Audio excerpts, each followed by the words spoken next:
Hey everybody, it is me, Miss Allison, and I am here with a very special guest today, Ellie Dursum. Hey Ellie.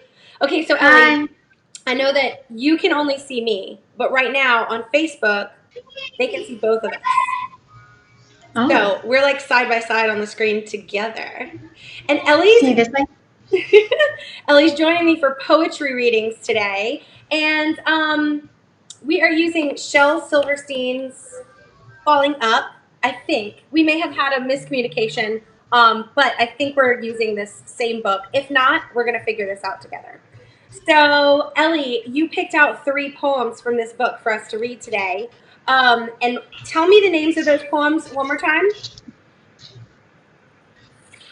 Noise Day. Let me find Noise Day. Yes, I have that one. It's on page 26 for me, so let me turn to that one first. Noise Day. So what Ellie and I are going to do is we're going to read the poem, and then we're going to talk about the poem. We're going to analyze it a little bit from an actor's perspective, and then we're going to read it again with what we've discovered about the poem. So Ellie, let's take it every other line. So I'll start, and then you read the next line, and so on and so forth, okay? Noise Day. Let's have one day for girls and boyses. When you can make the greatest noises. Screech, scream, holler, and yell. Buzz and buzzer, chang a bell. Sneeze, hiccup, whistle, shout. Laugh until your lungs wear out. Toot a whistle, kick a can.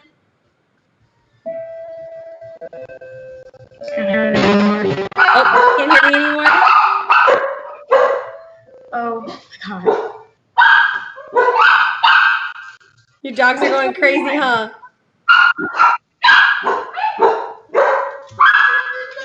Hold on.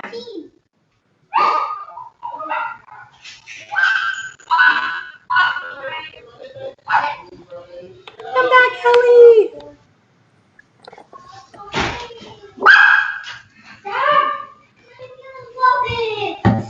Sorry, it was something for Maddie's birthday.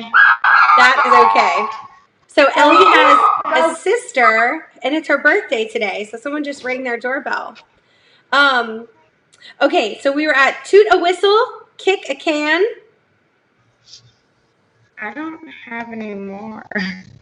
Oh, yours cut off? Yeah, just said it doesn't have any more. Oh, okay. Well, maybe you don't have the whole poem. Let's try a different one. What other one do you have? I have zebra question. I think I have all of that one. That one's pretty long. Let me see. I don't have that one in my book. We are not coordinated today, are we? Let's see. Let me see if I can find it online. Zebra question Shel Silverstein.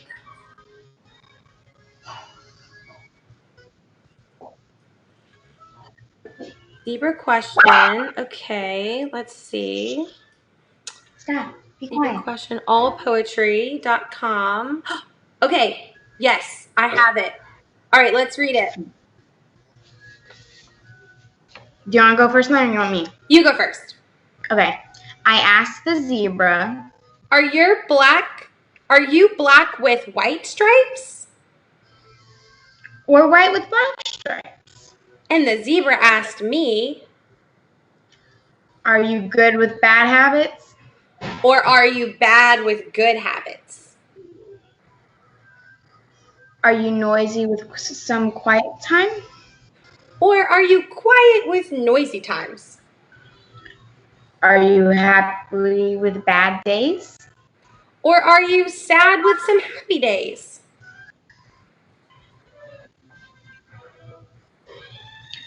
Are you neat with some sloppy ways?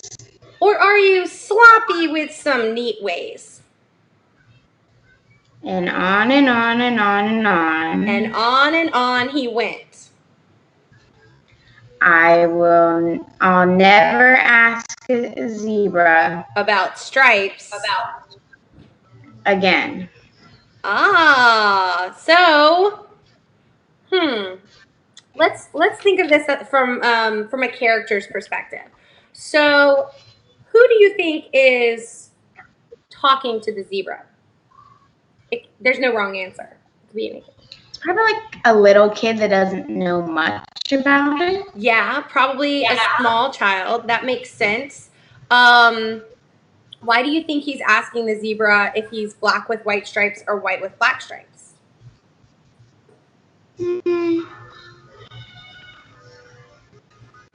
There's no really way to tell, though. We just make it up. So as an actor, whatever the script gives you, whatever the text says is what you have to go by. But if the text doesn't provide enough information, it's up to you to fill in the blanks. So that's what we're doing. So let's just make it up. So it's a little kid. Do you think it's a boy or a girl? Probably like a young little boy. A young little boy. Okay. And why do you think he wants to know if a zebra is black with white stripes or white with black stripes? Like, why would that matter to him? He's probably interested in it. He's probably just trying to figure out the world around him. And it is hard to tell if a zebra is white with black stripes or black with white stripes. Yeah. What do you think he learns by the end of the poem?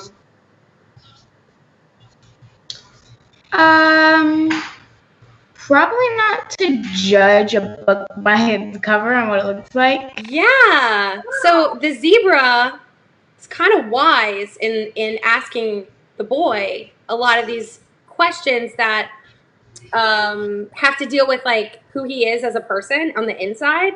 The only physical question in this is, are you black with white stripes or white with black stripes? But then all the other questions are like about who you are on the inside, right? So I think the zebra is teaching him a lesson of like, why does it even matter? You know, if I'm black with white stripes or white with black stripes. Really cool poem. So let's read it as a really curious little boy who starts out really curious, but then by the end he's like, oh, maybe I shouldn't judge someone on the way they look. Maybe it doesn't matter. Okay? So let's do it again. Go ahead and start. Okay. I asked the zebra. Are you black with white stripes? Or white with black stripes? And the zebra asked me,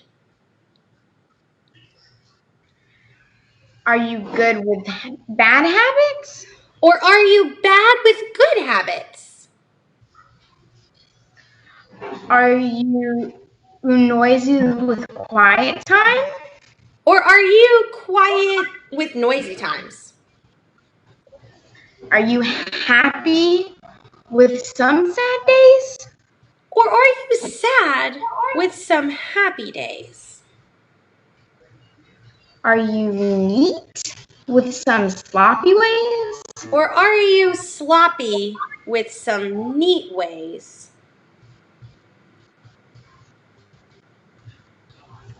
And on and on and on and on. And on he went. I'll never ask a zebra about stripes again. Nice. I like that poem. It's a good one. Me too. Okay, so you had one called Masks. Maybe I can look that one up. Yeah. So a bit of a smaller one, though. Masks, Shel Silverstein. That's okay. Sometimes less is more. Small can be powerful. I know this poem. It's a good poem. See if I can find a clear version because this one's very blurry. Okay. Cool. Let's do this one. So let's do, I'll read the first 4 lines since there's 8 lines, and then you read the last 4 lines. Cool? Yeah. Okay. Masks. She had blue skin, and so did he. He kept it hid, and so did she. They searched for blue their whole life through. They passed right by and never knew.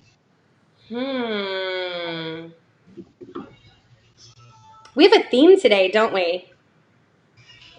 Like how someone looks and like what that means. So she had blue skin, so did he.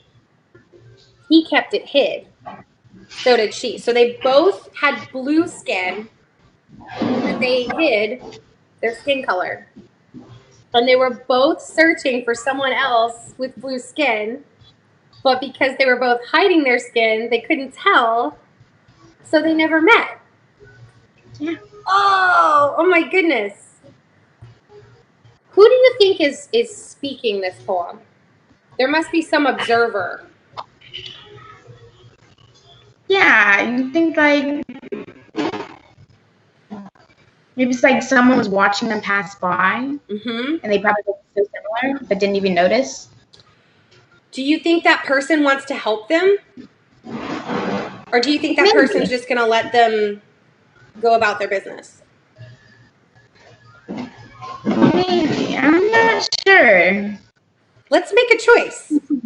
Let's say yes or no. It doesn't matter what you choose. Yeah. There's no wrong choice. I think so. You think they want to help? Yeah. Okay, so let's read it as someone whose objective, whose purpose is to help these people find each other. Okay? All right. Let's read it again. She had blue skin, and so did he. He kept it hid, and so did she. They searched for blue their whole life through. Then they passed right by and never knew. Very good. Very good.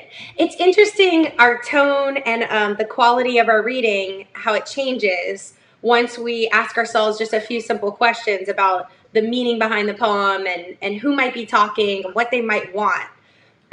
So really cool. And I love that the two poems, they had like a similar theme today. And I don't think that was intentional because you picked the poems. I didn't even know what they were going to be today. So very cool. Ellie, thanks so much for coming on Facebook Live and sharing your gifts with us. Tell us a little bit about yourself. Tell us how old you are and what projects you've worked on with Wonderland.